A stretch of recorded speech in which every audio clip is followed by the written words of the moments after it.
Chers membres d'Église et chers amis, bonjour. Dans le livre des Actes, au chapitre 2, nous retrouvons les disciples, 50 jours après la résurrection de Jésus, réunis à Jérusalem pour la fête juive de la Pentecôte. Jésus leur avait demandé de rester ensemble dans la capitale pour recevoir le baptême de l'Esprit Saint.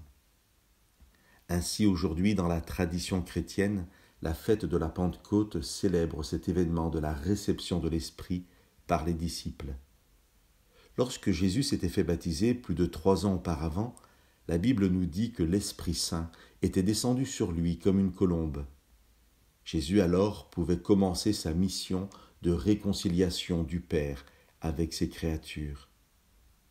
C'est la même mission qui est ensuite confiée aux disciples réunis à Jérusalem et qui commence dès que les disciples reçoivent de Dieu son Esprit.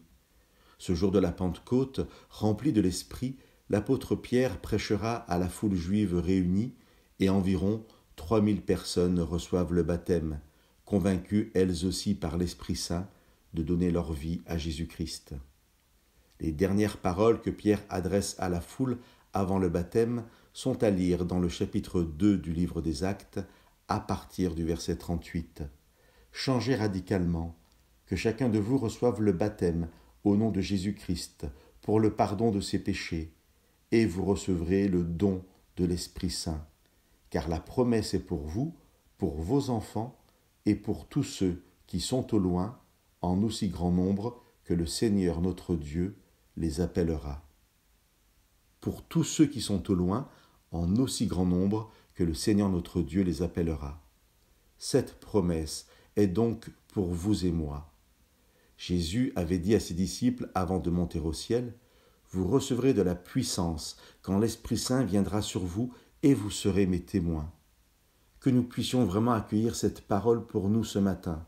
Nous sommes témoins vivants de la grâce de Dieu, témoins non pas remplis de la puissance de l'Esprit, mais témoins puissants parce que remplis de la présence de Dieu en esprit. J'aimerais vous laisser cette petite nuance qui peut faire toute la différence. L'alliance que Dieu accomplit en nous par l'Esprit Saint ne peut se résumer à une puissance, fût-elle celle de l'Esprit. Nous n'avons pas la puissance de l'Esprit comme si l'Esprit était un instrument à notre service. Nous avons l'Esprit de Dieu et sa présence nous rend puissants. Chers amis, soyez bénis par la présence de l'Esprit Saint dans vos vies.